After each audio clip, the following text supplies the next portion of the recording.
하나님 말씀 보겠습니다. 하나님 말씀은 히브리서 11장, 하나님 말씀 히브리서 11장 33절에서 40절 말씀까지입니다. 히브리서 11장 33절에서 40절 말씀입니다. 말씀이 길기 때문에 33절에 34절만 보겠습니다.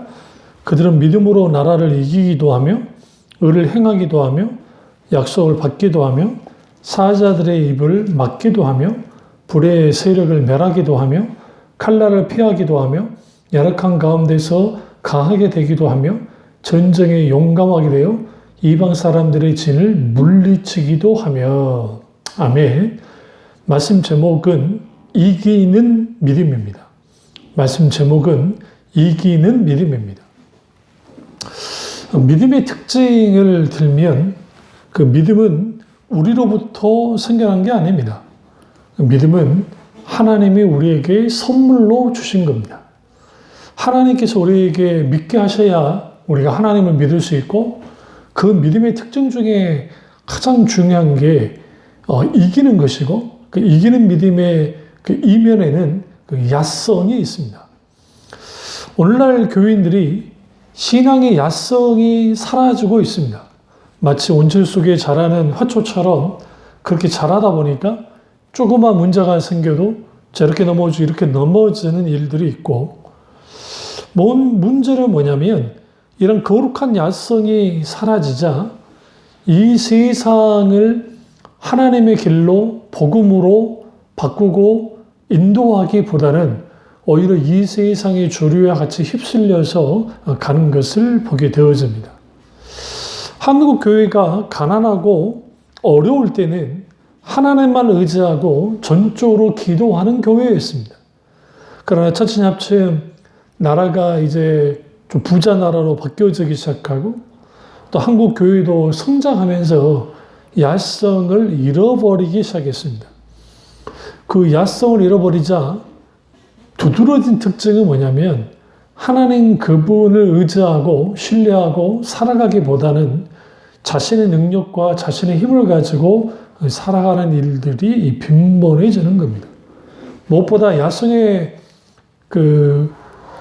사라지는 것은 결국 영적인 퇴보를 말하고, 영적으로 퇴보되니까 당연히 믿음으로 이기는 일들이 거의 일어나지 않는 겁니다. 오늘 본문에 보면 믿음의 사람들의 특징들이 있습니다. 그것은 이겼다는 겁니다. 나라를 이기고, 그리고 때로는 이 세상을 이기는, 그러니까 불의 세력이 감당하지 못하는 이 세상과, 그리고 38절 보세요. 이런 사람은 세상이 감당하지 못하니라. 이 세상이 감당하지 못하는 사람이 그리스도인이고 믿는 자이고, 그렇다고 한다면 이 이기는 믿음을 가지고 신앙생활을 해나가야 되는데, 그 이기는 믿음을 드러내야 되는데 그게 되지 않는 겁니다. 그렇다 하면 이기는 믿음을 가지려면 어떻게 해야 됩니까? 첫째로 야성을 회복해야 됩니다.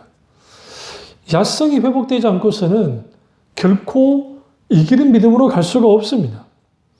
믿음이라는 그 히브리어 헬라어 의미는 뭐냐면, 여러 신뢰하다, 확신하다, 의탁한다, 피스티스, 피스추오, 또 히브리어 에무나, 그런 히브리어나 그런 히브리어 단어들이 있는데, 근데 중요한 건 뭐냐면, 그러한 단어들 속에서 또 하나의 의미가 있는데, 그게 뭐냐면 모험이라는 의미가 있습니다. 다시 말하면 믿음에는 모험의 요소가 있다는 거예요. 세상의 눈으로 보기에는 믿음은 아주 무모해 보이지만, 믿음의 사람에 있어서는 믿음의 도전 혹은 믿음의 모험을 해야 될 때가 있습니다. 마치 이거와 같는 거죠. 하나님께서 다이빙대에서 이제 뛰어내려라 라고 예를 들어 말씀하실 때, 밑에 물이 있어도 아주 두렵고 떨리지 않습니까? 아주 겁이 납니다. 그런데 문제는 그 밑에 물이 없는 것 같은 그런 상황이 됐을 때 그때에도 하나님이 때로는 뛰어내려라고 하실 때가 있습니다. 그 진짜 조건은 하나님이 그 물을 채우겠다는 것이죠. 이게 좀 극단적인 예인데요. 실제로 그렇다고 해서 물 없는 걸 뛰어내려라는 그런 설교가 아닙니다. 무슨 말이냐면 세상의 눈에 보기에 무모해 보인다 할지라도 주님이 약속하시고 말씀하셨다고 한다면 우리는 믿음으로 순종해야 된다는 겁니다. 그러한 일들이 성경이 너무 많습니다. 홍해를 가른다든지 반석에 물을 낸다든지 아니면 만나를 주님이 내리신다든지 500의 기적은 말할 것도 없고 죽은 자를 살리시는 어떤 놀라운 기적들, 이 모든 것들이 세상이 이해할 수 없고 또 세상이 보기에도 무모해 보이는 것들 속에서 놀랍게 하나님이 역사하셨다는 겁니다. 그래서 여러분, 우리는 반드시 믿음의 도전, 그 믿음의 도전에 가능한 사람들은 믿음의 야성을 갖고 있는 사람들이고, 그 야성을 갖고 있는 사람들은 어떤 상황과 환경과 여건에 있어도 기꺼이 하는가요? 나가서 때로는 싸우기도 하고 적과 싸우기도 하고 우리가 전진하기도 하는, 그리고 고통받고 핍박받고 그런 속에서도 묵묵히 믿음으로 이겨내는 거예요. 그래서 그 히브리서 11장 35절 보면 여자들은 자기의 죽은 자들을 부활로 받아들이기도 하며 또 어떤 이들은 더 좋은 부활을 얻고자 하여 심한 고난을 받되 구차에 풀려나기를 원하지 아니했다라는 거예요. 어떤 이들은 조롱과 책절뿐 아니라 결박과 옥에 갇히는 시련도 받았다. 근데 이것을 다 이겼다는 거예요. 돌로 치는 것과 톱으로 켜는 것과 시험과 칼로 죽임을 당하고 양과 염소의 가죽을 입고 유리하여 공핍과 환난과 학대를 당했다는 거죠. 받았다는 거죠. 누가요? 믿음의 사람들이, 믿음의 전당에 있는 사람들이. 근데 그들이 세상이 감당하지 못하는 사람들이었다는 거예요. 그러니까 그들은 광야와 산과 동굴과 토굴에 유리에 있는데, 근데 이 사람들의 특징이 뭐냐면 39절에 보세요. 이 사람 다 믿음으로 말미암아 증거를 받았으나 약속된 것을 받지 못했어요. 여기서 믿음으로 말미암아 증거를 받았다는. 그러니까 우리가 야성이 있는 사람들은 왜 야성을 갖냐면 무모하기 때문이 아니라 증거를 갖고 있기 때문에 그렇습니다. 그 증거는 누가 그것에 대해서 확실하게 증거를 드러내 주십니까? 성령님이십니다. 성령께서 우리에게 그러한 증거를 보여주시는 거예요. 그래서 우리는 반드시 뭐 해야 되냐면 성령이 주시는 그 증거를 가지고 뭐 해야만 해요? 반드시 우리는 야성을 가지고 믿음으로 한 걸음 한 걸음 전진히 나아가야 됩니다. 그래서 그 오늘날의 사람들이 예수님 믿으십시오라고 그렇게 전도를 하면 사람들마다 여러 핑계가 있습니다. 마치 예수님 마태복음 24장에 그 노아 시대의 사람들이 장가 가야 되고 소도 사야 되고 농가밭에 가서 할 일이 많다고 막 하는 그런 일들이 있었던 것처럼 똑같이 말세도 똑같은 일들이 벌어진다고 주님 말씀하시잖아요. 그래서 죄송해요.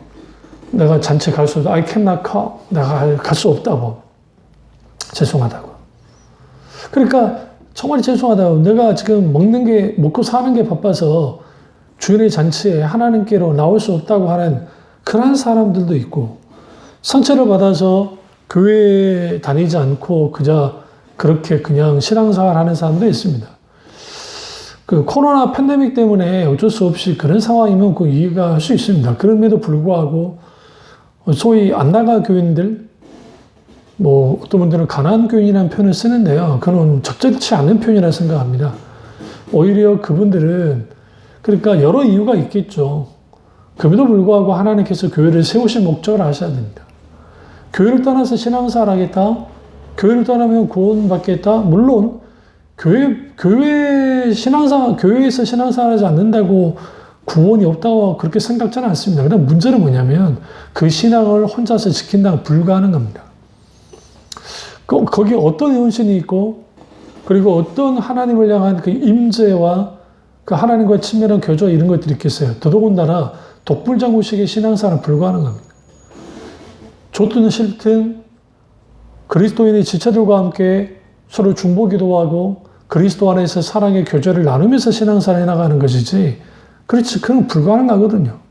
오늘 믿음의 사람들이 이러한 엄청난 환란을 이길 수 있었던 것은 그들이 하나님 공동체, 다시 말해 예수 공동체, 물론 여기 나오는 이제 인물들은 구약 인물들이니까 언약 공동체였기 때문에 그들이 하나님의 언약을 붙들고 이런 모든 환란과 역경을 이겨냈다라는 겁니다.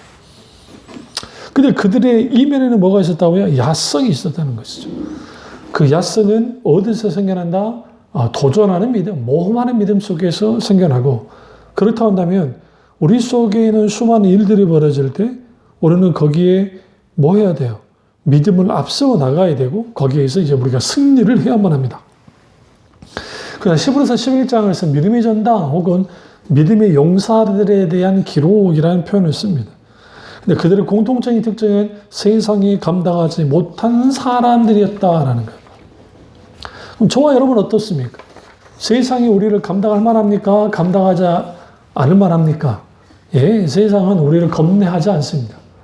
그러니까 그리스도인들이 가는 곳마다 바뀌어지는 일들이, 복음의 역사가, 놀라운 하나님의 역사가 나타나야 되는데 오히려 그리스도인들이 가는 곳마다 그런 일들이 벌어지지 않는 거예요. 그 문제는 뭐냐면 그리스도인들이 가는 곳마다 그런 일들이 벌어지지 않으니까 거기에서 무슨 일이 벌어지냐면 그들과 함께 같아지는 거죠. 그러니까 내가 교회를 다니긴 하는데 예수를 믿긴 하는데 그냥 무늬만 그리스도인이고 또 종교적 체험을 했을지 모르지만 뜨뜻미지근한 상태에서 그들과 함께 있을 때 그들을 감당하기는커녕 그들이 세상을 감당하기 힘드니까 결국 그들에게 항복하고 동화되어 버리는, 같아져 가는 일들이 벌어집니다. 이러한 일들이 오늘날 우리 시대에만 일어나느냐? 그렇지는 않습니다. 구약이든 신약이든 하나님의 백성이 야성을 잃어버리면, 이기는 믿음을 상실하고 야성을 잃어버리면 그들은 세상 앞에서 꼼짝하지 못하고 세상이 휘두르는 대로 휘둘림을 당하고 그렇게 신앙생활을 합니다. 그래서 그렇게 되어지면 오늘날 너무나 많은 사람들이 그 힘이 없는, 믿음 없는, 그 능력 없는 믿음을 갖고 있으니까 그러니까 해보니까 안 되는 거예요. 그에 대한 상처는 보이는 거예요. 교회 안에서는 할렐루야 아멘 할 줄 모르지만 막상 세상에 나가면, 막상 삶의 현장에 나아가면 그게 잘 안 되는 것이에요. 자주 넘어지죠. 그래서 우리는 오늘 이 히브리서 11장 믿음의 전당에 하나님의 사람들의 믿음을 본받아야만 합니다. 히브리서 기자가 할 일 없이 히브리서 11장을 쓴 게 아닙니다. 왜 그러냐면 히브리서 전체적인 쓰여진 저자 목적은 뭐냐면 이 당시 이 히브리서 기자가 이 말씀을 쓸 때가 엄청난 핍박이 그리스도인들에게 있을 때입니다. 그러니까 그 핍박이 강하다 보니까 어떤 사람은 배교하고 걸러 넘어지는 사람이 있고 어떤 사람은 피해서 유리방아 도망치는 사람이 있고 아니면 어떤 사람은 회피하는 사람이 있고 어떤 사람은 적당하게 얼버무리는 사람도 있겠고 어떤 사람은 신앙의 심한 갈등 속에서 이리저부터 저러저 못하는 상황 가운데 있고 묵묵히 이겨내는 그리스도인들이 있었는데 고면하는 거야. 어떤 환란이나 역경 속에서도 믿음으로 이겨내라. 왜? 믿음의 선배들도 그 길을 갔다 하는 거예요. 그래서 그 히브리서 10장 38절에서 39절을 한번 보시면 다 같이 찾으세요. 예, 히브리서 10장 38절에서 39절입니다. 나의 의인은 믿음으로 말미암아 살리라. 또한 뒤로 물러나면 내 마음이 그를 기뻐하지 아니하리라 하셨느니라. 우리는 뒤로 물러가 멸망하는 자가 아니요 오직 영혼을 구원함에 이르는 믿음을 가진 자니라. 그렇다고 한다면 오늘 이 말씀을 통해서 뭘 알 수 있느냐? 이기는 믿음을 가진 사람은 어떤 사람이냐? 야성을 가진 사람이라 첫 번째 말씀드렸고 두 번째 이기는 믿음을 가진 사람은 뒤로 물러나지 않는 자입니다. 그러니까 믿음이 뒤로 물러나지 않는가? 우리가 믿음 생활하면서 신앙생활하면서 뒤로 물러나는 상황들이 있습니다. 그러니까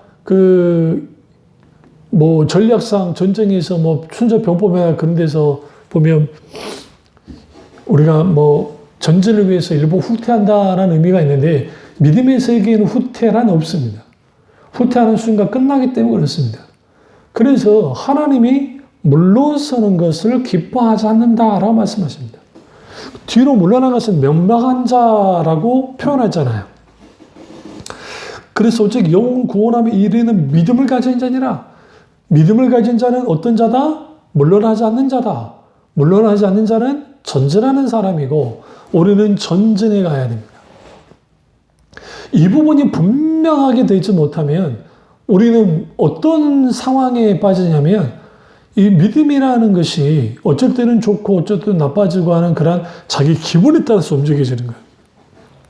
근데 믿음이라는 것은 기분도 감정도 아닙니다.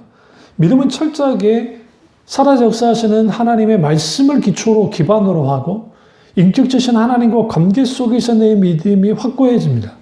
다시 말하면 하나님에 대한 전적인 신뢰와 확신이 기본되어야 되는데 이게 되어지려면 성령의 조명 가운데 성령의 비추심 속에서 깊이 주님을 깊이 깨달아 알고 주님 본심을 알고 그 주님 앞에 말씀 앞에 반응하거나 깨닫거나 아는 일들이 필요하고 거기에 우리 속에 부어지는 그 확신 속에서 하나님과의 관계 속에서 깊이 주님을 깨달아 알고 사랑함으로 굳게 서는 것, 그리고 그분이 약속하신 바를 전적으로 신뢰하는 것, 확신하는 것, 의탁하는 것, 그것이 믿음입니다.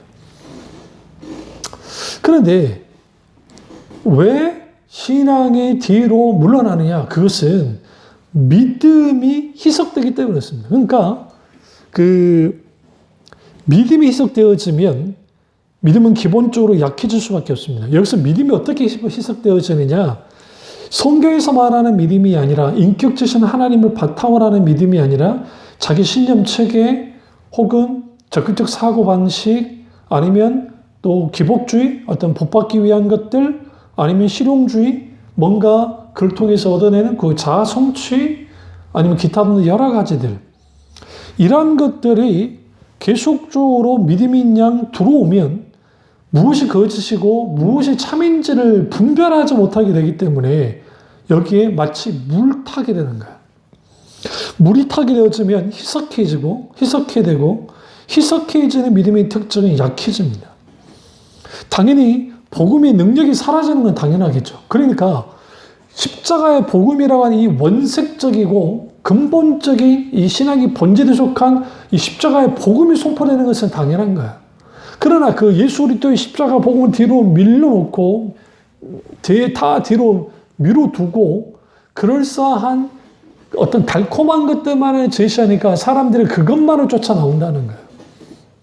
예를 들어 이거죠. 예수 믿고 복 받고 문제 해결받고 성공하자는 거죠. 그리고 이 세상에서 행복하고 정말 누리며 살고 죽은 다음에 천국까지 얻자라고 하는 그러한 것들이 전도의 현장에서 무분별하게 사용되고 있습니다. 예수님은 뭐랍니까? 회개하라. 천국에 가깝느니라. 세례요한뿐만 아니라 예수님뿐만 아니라 심지어 누구까지도 사도 베드로와 그리고 사도 바울이 그런 설교를 합니다. 물론 사도 바울이 선교의 현장 속에서 그들의 어떤 접촉점을 위해서 때로는 유대인처럼 때로는 헬라인처럼 때로는 로마인처럼 그렇게 했습니다. 그냥 그건 접촉점인데 그것은 일종의 그들이 복음을 받아들일 때에 어떠한 그들이 선입견을 가지고 어떤 대적하는 그러한 입장에 서지 않도록 지혜롭게 그들에게 접촉점을 찾기 위한 것이지 그렇다고 해서 그게 복음 자체, 복음의 진리 자체를 땅에 떨어뜨려 놓지는 않았습니다. 오히려 더 강하게 십자가의 복음을 전하는 걸 보게 되어집니다. 그러니까 오늘날 길거리에서 막 예수 천당 불신 주워가면서 막 돌아다니면서 하면 언뜻 보면 그 사람들이 정말 대단한 것 같은데 사람들 얼굴을 찌푸리는 거야. 왜냐하면 그것은 거기에 막 불같이 하면서 막 하는 거죠. 그게 우리나라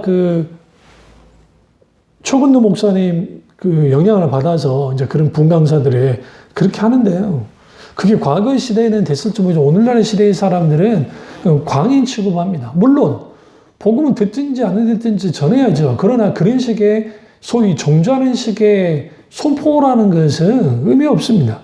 오히려 성령의 이끌림을 받아서 우리가 살아서 역사하신 하나님 그분을 온전히 복음을 전파해야 됩니다. 그러기 위해서는 사도 바울을 배워야 돼요. 사도 바울은 아주 유연하게 그들에게 접근합니다.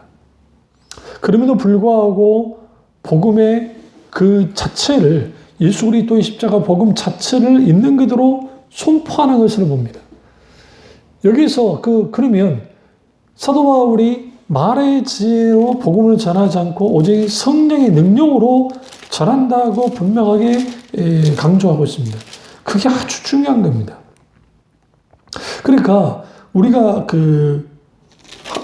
어떤 세상에 자신의 어떤 말솜씨를 가지고 복음을 막 전한다고 해서 그것이 사람들에게 먹혀들어지는 게 아닙니다. 오히려 세상의 말의 지혜가 아니라 성령을 통해서 온전히 복음이 선포되어질 때 거기에 놀라운 하나님의 복음의 역사가 나타나는 것처럼 그게 가능하려면 희석되지 않는 믿음을 갖고 있어야 돼요. 그 사람이. 얼마나 복음으로 무장되어 있는가 중요한 거예요. 고린도서 2장 13절 보세요. 우리가 이것을 말하거니와 사람의 지혜로 가르친 말로 아니하고 오직 성령께서 가르친 것으로 하니 영적인 이는 영적인 것으로 분별하느니라. 사람의 지혜로 가르치는 말로 하지 않았다는 것. 그러니까 그릇하게 사람들에게 세일즈 하듯이 우리 교회 오면 뭐 복 받고 우리 교회 오면 문제 해결되고 우리 교회 봐봐 짱짱한 사람 많고 얼마나 괜찮아. 그러니까 당신 같은 사람이 이렇게 정말 유명인 애들도 예수 믿는데 믿어야지라고 하는 그런 식으로 하지 않았다는 거예요. 교회의 사이즈를 자랑하면서 전도하는 거라 우리 목사님 대단한 목사님이라면서 사람을 잠잠한 게 아니라 사람의 지혜를 가지고 가르친 게 아니라 오직 성령께서 가르치신 것으로 하나님의 말씀으로 그렇게 했다라는 거예요. 이게 아주 중요합니다. 그러니까 오늘날 교회 안에 많은 유혹을 받는데 어떻게 유혹을 받냐면 여기 실용주의 조금, 신비주의 조금, 뭐 기복주의 조금, 율법주의 조금, 인본주의 조금, 좋은 정통주의 조금 해가지고 이렇게 막 믹서를 시켜요. 믹서를 시켜요. 그래서 이거 봐라 그럴듯하게 치장을 합니다. 근데 그것이 신앙인가? 질문하고 싶어요. 그게 믿음인가 도대체? 문제는 그러니까 문제보다는 심각한 것은 뭐냐면 이렇게 희석되고 약해진 믿음을 갖고 있으면서 불구하고 자기가 문제가 있다고 생각지 않는 거야. 다시 말하면 많은 교인들이 이런 문제의식이 전혀 없어요.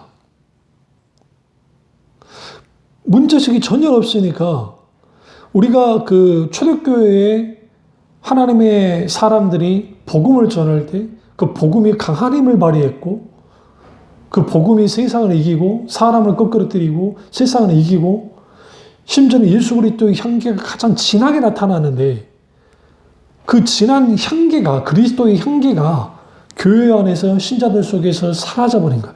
그리고 그걸 대체물이 뭐가 나오냐면 매혹적인 혼합물들. 그러니까 우리가 음료수라든지 그런 걸 잘 보시면 뭐 배음료, 사과음료, 복숭아음료 하지만 거기에 수많은 첨가물들이 들어가서 그것을 맛을 내듯이 마치 그런 것이라고 생각합니다. 100% 착즙한 과일 주스가 아님에도 불구하고 사람들이 그것이 과일 주스라고 생각하고 마시는 겁니다. 그리고 그런 혼합물들이 계속 들어오니까 복음이 희석되어지고 그리고 믿음이 희석되어지고 은혜가 희석되어지고 십자가 복음이 희석되어지고 모든 것들이 희석되어지니까 약해질 수밖에 없고 약해지니까 당연히 뭐 하는 거예요? 신앙이 뒤로 물러나는 일들이 벌어지는 거예요. 신앙이 물러나는 일들이. 그러니까 이 일들이 벌어지니까 이제 문제는 뭐냐면 그냥 물러나고 끝나면 되는데 그렇지 않아요. 왜 그러냐면 그 물러나다 보면 신앙의 본전에 땅에 떨어질 뿐만 아니라 하나님을 아는 지식은 고사하고 하나님의 임재, 하나님의 영광과 하나님의 아름다움, 하나님의 구원의 계획과 목적이 더 이상 소중하게 여겨지지 않는 거야. 그게 강조되지도 않고 중요하게 여기지도 않고 오로지 내가 오늘 하나님을 통해서 뭔가 얻어내고 잘 살게 되어지고 뭔가 할 수 있는 것이 중요하게 되는 겁니다. 당연히 이렇게 되어지면 교회가 세상에 영향력을 끼치는 것이 아니라 세상의 교회, 세상의 교인들에게 더 많은 영향력을 끼쳐버리는 겁니다.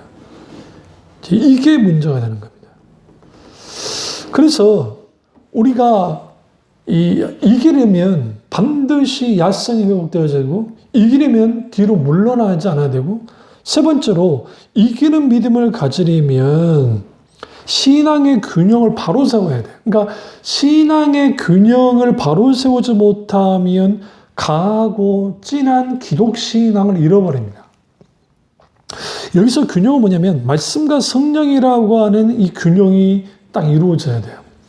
아무리 교리로 옳고 그리고 정말 정통이라 할지라도 거기에 성령의 조명하심과 성령의 역사하심이 없으면 그것은 한낱 도구마, 이걸 교리주의라고 하는데 문자에 묶여버리는 거예요. 반대로 어떤 성령의 강력한 역사가 나타난다고 가정합시다. 거기에 수많은 이적과 표적과 기사가 나타나고 은사적인 일들이 많이 벌어지는 겁니다. 그런데 문제는 그런 것이 일어나는데 거기에 진리의 말씀이 없다고 한다면 그것은 한낱 종교적인 유희에 불과해요. 그러니까 다시 말하면 그것은 종교적인 놀이인 거예요. 종교적인 카타르시스, 황홀경에 빠져서 그 현상이 즐거운 거예요. 그게 하나님이 주신 거라고 막 하는데 거기에 그들의 열매를 들여다봐야 돼요. 그들의 열매가 예수 그리스도를 닮아가고 있는지 성령의 열매를 맺고 있는지를 들여다볼 필요가 있습니다. 한쪽은 성경 하면서 몸이 건조해져서 문자만 따라가고 규칙만 따라가는 그래서 그 사도 바울이 그 문자에 의한 그 신앙은 그 죽이는 것이다라고 분명하게 그 말을 하고 있습니다. 고린도후서 3장 찾아보세요. 같이 읽겠습니다. 그 6절을 보시면 6절부터 쭉 한번 볼게요. 그가 또한 우리를 새 언약의 일꾼 되기에 만족하게 하시니 율법 조문으로 하지 아니하고 오직 영으로 함이니 율법 조문은 죽이는 것이요 영은 살리는 것이니라. 돌에 새서 새긴 죽게 하는 율법 조문의 직분도 영광이 있어 이스라엘 자손들은 모세의 얼굴에 없어질 영광 때문에 그 얼굴을 주목하지 못하였거늘. 여기서 집중해야 할 게 뭐냐면 율법의 조문이에요. 여기서 이제 과거 개혁 한급한 율법의 의문이라는 표현을 썼는데 사실 이제 헬라어 단어나 또 영어 보시면 레터라 되어 있어요. 그러니까 문자 혹은 편지, 뭐 글 그런 의미죠. 그러니까 그 문자로 율법에 문자로 하지 않았다는 의문으로 하지 않았다는 거야. 그러니까 이것은 곧 율법의 규칙으로 일일이 지켜서 구원받는 것은 그것은 불가능하다는 거야. 그러면 율법은 필요 없는 겁니까? 그렇지 않습니다. 율법은 폐기되지 않았습니다. 완성됐죠. 예수는 완성시키셨잖아요. 그런데 율법은 우리가 죄 지었다는 것을 알게 하는 용도예요. 몽각 선생처럼 가정교사처럼. 그리고 율법이 하는 일은 뭐냐면 이게 죄인지 아닌지를 분명하게 알게 하고 우리가 율법법에 섰을 때 내가 얼마나 큰 죄인인지를 알게 하고 깨달게 해요. 내가 하나님의 정말 하나님께로부터 큰 벌을 받을 만한 존재라는 것을 분명히 알게 하는 거예요. 깨달아요. 그러면 당연히 우리는 어떻게 합니까? 모든 것을 내려놓고 하나님께 회개하고 하나님만 의지하고 하나님만을 바라보고 하나님만의 은혜만을 구해서 나가게 하는 게 율법이 하는 일이에요. 결코 율법이 우리를 구원을 가져다 주지 않습니다. 그러니까 이 말을 사도 바울이 고린도 교인들에게 우리는 새 언약의 일꾼이다. 여기 새 언약은 뉴타스트먼트 신약의 일꾼이다. 그런데 우리는 율법 조문이 아니라 그것이 아니라 성령께서 우리를 살려주신다. 그러니까 성령으로 말미암은 신앙생활을 해야 된다는 겁니다. 그러니까 아무리 구약 성경, 신구약 성경을 갖고 있어도 그 책 자체가 능력이 있는 게 아니라 기록된 말씀을 성령이 조명하셔야 우리가 그 말씀을 읽거나 설교를 들을 때 성령이 조명 가운데 그 말씀을 경험하고 말씀의 능력 가운데 있는 것이지 자동적으로 이 성경 구절 하나 자체가 물론 영감되어져 나온 정말 기계적이 아니라 유기적으로 영감된 말씀이지만 그 자체가 무조건 능력이 있는 게 아니에요. 만약에 그 자체의 능력이 있다고 한다면 예수님을 믿지 않는 사람들 읽고 거기에 막 뭔가 변화가 일어나야죠. 그렇지 않잖아요. 수많은 사람들이 심지어 스님들도 성경을 읽으신다고. 그러나 그분들 깨닫지 못하잖아요. 학자들이 대단한 지성인들의 성경을 읽어도 주님을 인격적인 하나님의 말씀 못 만나잖아요. 그 이유는 뭐냐면 성경은 성령의 조명하심이 있어야 거기에서 성령의 조명 속에서 말씀의 능력을 맛볼 수 있기 때문에 그렇습니다. 그런 의미에서 이기는 믿음을 갖지 못하는 이유는 뭐냐면 한쪽은 지극히 문자주의에 빠져가지고 그래서 어떤 신앙 매뉴얼이나 규칙만 지키고 그렇게 교리만 따라가면 된다고 생각하는 거예요. 이게 청교도들이 그런 실수를 했고, 그러니까 그 이전에는 종교개혁자들이 그런 거예요. 좀 어렵더라도 그걸 조금 다루고 가겠습니다. 뭐냐면 종교개혁자들이 종교개혁을 했습니다. 놀랍게. 진리가 재발견해요. 교리가 재발견되는 거예요. 오직 의인은 믿음 말미암아 살리란가 같으니라. 그러니까 이 신층의 교류가 오직 믿음을 말미암아 의롭게 되어지는.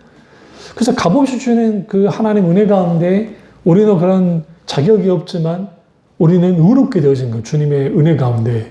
근데 그렇게 여겨지는 그런 그 진리를 루터 목사님이 발견을 하고 재발견하고 그걸 종교개혁자들이 함께 누리면서 그 놀랍게 갔습니다. 그러나 그 이후, 그러니까 뭐 2세대까지는 괜찮아요. 멜랑이토나 베자라든지 그분들은 이제 괜찮은데 한 세대가 지나고 난 다음에 그들이 그 교리에만, 그러니까 소위 그 교리에만 있는 거예요. 그러니까 그게 그 성령이 놀라운 역사심과 함께 있었죠. 근데 그게 갈수록 이제는 희석되어지고 교리만 남기 시작하는 거예요. 그것에 대한 반작으로 나온 게 도굴의 그 경건주의 운동입니다. 진전 돌포라든지 그런. 그래서 그 경건주의 운동을 통해서 이제 다시 성령의 놀라운 역사들, 그러니까 지나치게 한쪽으로 교리로 가니까 지나치게 가니까 거기에 이성이든 뭐든 그래서 거기 성령의 역사가 나타나. 그래서 성령으로 갔는데 그 경건주의도 시간이 지나면서 서서히 퇴색화되어지고 문제가 생기고 그 심지어는 이단이 나타나기도 하는 일이 벌어져요. 그래서 또 그것에 대한 반작용이 또 나오는 거죠. 그래서 이제 반작용이 이제 그 시대에 웨슬리 목사님의 대각소 운동이라든지 전하대 에드워드 목사님의 역적 대각소 운동, 1차, 2차 웨슬리 목사님의 부흥운동이 일어나고 또 그러면서 그 놀라운 또 부흥의 세대의 역사가 나타나다가 또 이게 문제가 되니까 이제 이후에 한참 후에 캐직 사경의 DMVD의 성경학교 운동 그리고 또 지금의 순복음의 모토가 되는 또 오순절 운동이라든지 아니면 또 한쪽에는 말씀을 굉장히 중시하는 성결 운동이라든지 그런 일들이 일어나는 거야. 근데 이런 균형은 역사 속에서 맞춰가는 것은 자연스러운 거야. 근데 이제 중요한 건 뭐냐면 어떤 교회든 말씀과 성령, 어떤 신자든 말씀과 성령이라는 조합 위에 있지 못하면 한쪽으로 치우쳐요. 그러니까 지나치게 그 말씀만 쓴 문자에 빠진 사람들은 그 문자에 매여서 소위 신율법주의에 빠져버립니다. 그러니까 신율법주의에 빠져. 근데 사실은 자기 자신도 그 말씀을 다 지키지 못해요. 왜? 성령의 역사가 없으면 불가능하니까. 그리고 이 문자주의에 빠진 사람들이 어떤 잘못된 교리 속에 있냐면 소위 그 은사중주론, 그러니까 그 능력의 은사중주론에 빠져 있어요. 워필드의 영향을 받아서. 그러니까 그렇게 되어지니까 그런 사람들 속에서 성령의 역사라는 것은 크게 관심이 없을 뿐만 아니라 또 그렇다고 이분들이 하나님 응답이 기도 응답 없다 그렇게 생각지는 않지만 그러나 상당 부분 이신론에 가깝게 신앙생활하는 거예요. 이신론이 뭐냐면 하나님께서 이 세상을 창조하셨는데 마치 큰 궤종시계를 이 세상이라고 생각하고 태엽을 탁 감아놓고 탁 하면 돌아가도록 어떤 돌아가는 질서, 창조 질서를 만들어 놓고 더 이상 하나님이 개입하지 않는 거예요. 그게 이신론, 이게 이단 사상입니다. 근데 오늘날은 너무나 많은 교인들이 소위 문자주의에 빠져 있는 사람들이 하나님이 역사한다고 말은 하지만 실상은 들여다보면 기도를 하는데 하나님의 역사한다고 생각지 않는 거예요. 그러니까 그래서 설교 가운데 과거에 어떤 역사는 아멘 할지 모르지만 오늘날 현재의 삶 속에서 역사하시는 하나님에 대하여 말은 아멘 할 줄 모르지만 실제로 믿지 못하는 경우가 많다는 거예요. 그러니까 문제가 생기면 하나님 먼저 찾기보다는 사람 찾고 누구 찾아버리는 거죠. 인간적인 수단과 방법을 다 해도 안 되니까 어쩔 수 없이 그냥 썩은 동아줄이라도 잡는 심정으로 하나님께 나와서 기도하는 교인들이 많고 오늘날은 기도조차도 안 하는 사람들이 많아요. 그럼 뭐가 무너진 거냐?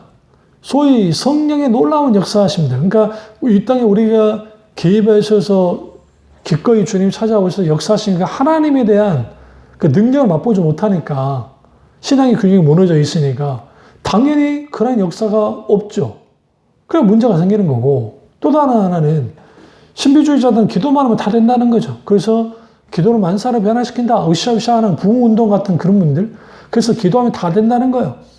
어떻게 내가 하나님 앞에 기도하는데 물질을 싣고 마음을 싣고 정성을 심어서 하나님 그분이 오케이 할 때까지 기도를 밀어붙이면 하나님이 역사하지 않을 수 없다라고 하는 일종의 공동신앙을 가지고 나오는 거예요. 자기는 아니라고 할지 모르지만.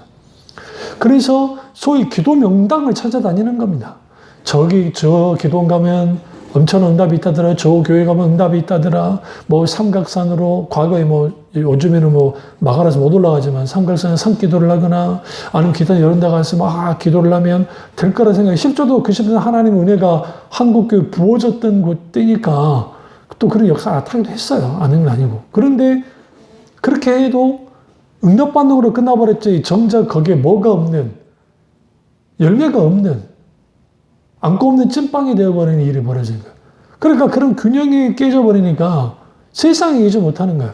그러니까 신비주의자들이 영적 말은 하는데 들여다보면 세상적인 것도 온갖 들어와 있어요. 그래서 뭐 재정 무슨 축복의 뭐 비밀, 뭐 기름 부음, 뭐 무슨 뭐 기름 부음, 뭐 그런 기타 등등 여러 가지 말도 안 되는 것들을 하고요.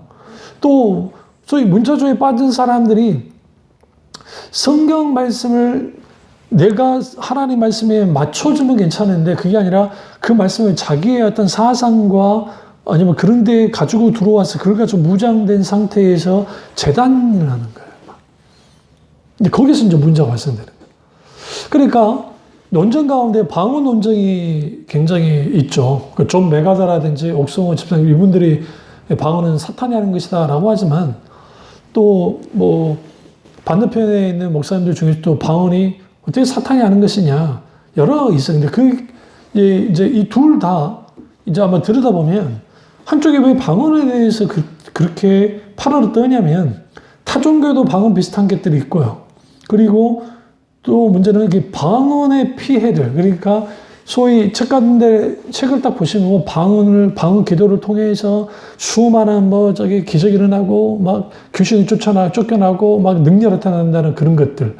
지금은 순복음이 이제 철회를 했지만 과거에 방언하지 못하면 뭐하지 못한 거다. 구원받지 못한 것이다. 성령의 표지를 못 받은 것이다. 라고까지 나와버리니까 그러니까 이제 막 발끈한 거죠. 성경에 그런 말씀은 없으니까요. 분명하게.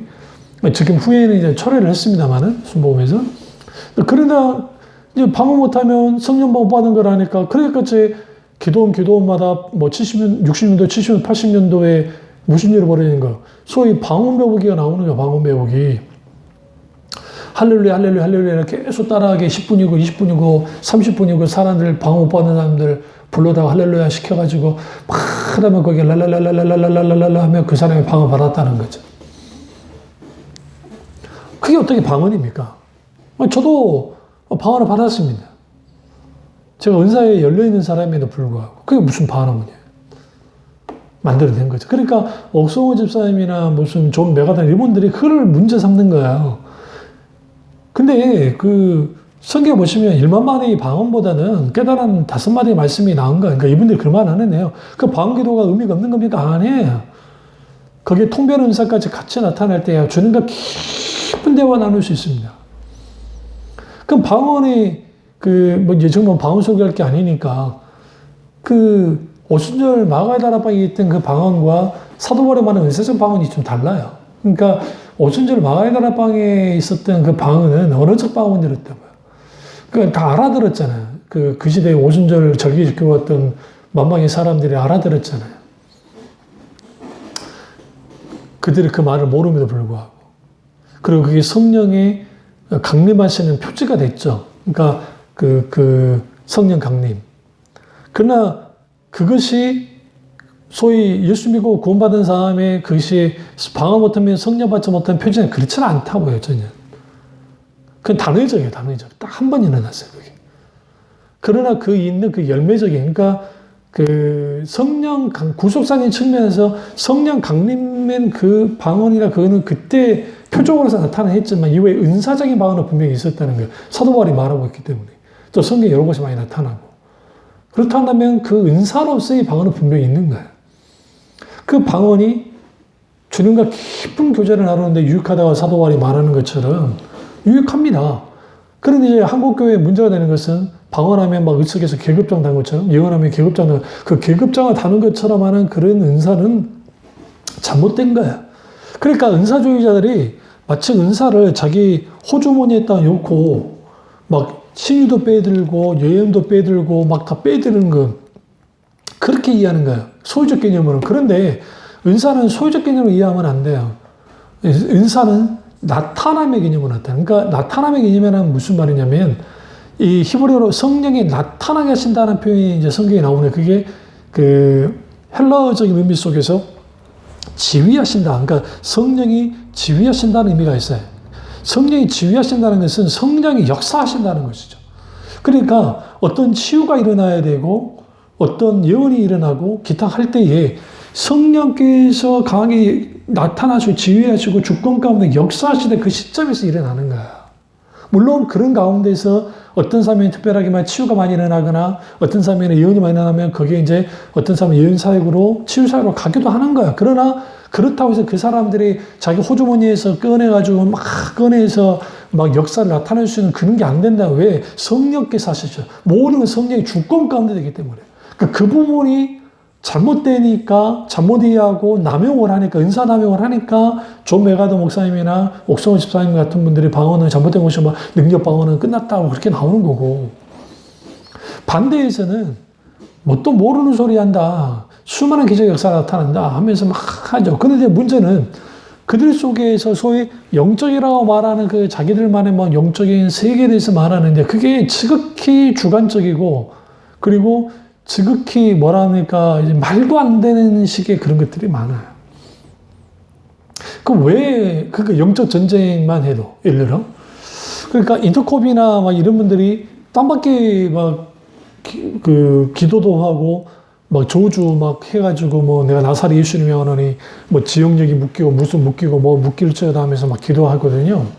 언뜻 보면 그게 막 정말 옳은 것 같다고 생각할지 모르지만 그건 아주 잘못된 겁니다. 마치 구약에 있는 뭐 여리고성을 도는 것을 가지고 뭐 돌아다니면서 막 그 지역력을 밟고 하는 그게 무슨 지역력 밟는 거하고 여리고성 도는 거 뭐가 관계가 있어요? 그거 다 미신이고 잘못된 형태에서 남은 거예요. 왜 그러냐면 여리고성을 돈 것은 주님이 크게 두 가지 이유 때문에 돌게 한 거예요. 첫째는 그들의 믿음을 시험한 거예요. 두 번째는 하나님이 하신다는 거죠. 이 전쟁은 하나님이 하시는 전쟁을 분명하게 보이기 위해 하나님이 영광 받기 위해서 그러신 거예요. 그러니까 그들은 믿음으로 돈 것뿐이야. 명령에 따라서. 돌고 돈 거죠. 그리고 뭐 하신 거예요? 결국은 그들이 함성을 질렀을 때 하나님의 능력으로 여리고가 무너졌습니다. 그런 식으로 영적 전쟁 하겠다고요? 만약에 그렇다고 한다면 예수님이 그러고 다니셔야 돼요. 만약 그렇다면 사도 베드로나 특별히 사도 바울이 그 어마어마한 그 다신교 그런 지역을 얼마나 다녔습니까? 아테네부터 시작해서 고린도 뭐 기타 등데 뭐 데살로니가 심지어 로마까지. 근데 그러고 다녔습니까? 안 해요. 영적 전쟁의 99%는 뭐와 관계 있어요? 진리의 말씀, 진리 전쟁이에요, 결국. 그 진리 전쟁은 성령의 놀라운 역사가 있어야 가능한 겁니다. 그러니까 말씀 충만과 성령 충만은 같이 가야 돼요. 왜 오늘날 이기는 믿음을 갖지 못하느냐? 말씀 충만과 성령 충만이 되어지지 않으니까. 이 두 가지가 온전히 우리는 세워져야 돼요. 여러분 중에 이 설교를 듣는 게 어려운 분들이 있습니까? 그럼 설교를 반복적으로 들으셔야 돼요. 그리고 들을 길을 여러 날 기도하셔야 되고, 기도하는 게 힘든 사람이 있습니까? 그렇다고 한다면 우리는 기도 안 될수록 기도해야 되고 바쁠수록 기도하라는 말처럼 우리가 하나님 앞에 기도로 나와야 돼요. 기도할 때 거기에서 이제 말씀과 성령의 조화와 관련된 왜 성령과 말씀이 조화되어야 되는가는 이제 그 설교는 제가 다음에 설교하겠습니다만은 그렇게 되어졌을 때에 이깁니다. 그래서 오늘 이 본문의 히브리서 11장에 나오는 하나님의 사람들은 철저하게 약속을 의지했고 말씀을 의지했고 동시에 성령의 놀라운 역사 속에서 이 모든 하나님 은혜 가운데 감당했던 사람들입니다. 그들을 걸어 세상이 감당하지 못하더라. 그들은 나라를 이기더라. 오늘 우리에게 이러한 믿음이 필요합니다. 시대에 그러한 믿음을 갖는 자들이 있을 때 한국교회의 미래가 밝아질 것이고 그리고 그 한국교회가 다시 하나님의 부흥을 맞이할 수 있을 겁니다. 이 사실을 깨닫고 오늘 이 선포된 말씀 가운데 굳건히 서시는 여러분 되시기를 주님의 이름으로 축원합니다. 기도하겠습니다. 사랑해 주님, 역사하신 은혜의 주님, 오늘 이 선포된 말씀이 나의 말씀이 우리 말씀 되게 하시고 이기는 믿음을 갖게 하셔서 주님 안에서 진정으로 승리한 자 되게 하시고 세상에 밀리는 것이 아니라 세상을 끌고 나아가는 교우들 다 될 수 있도록 은혜 베풀어 주시옵소서. 주님 안에 홀로 영광받기 원하고 예수님의 이름으로 기도드립니다. 아멘.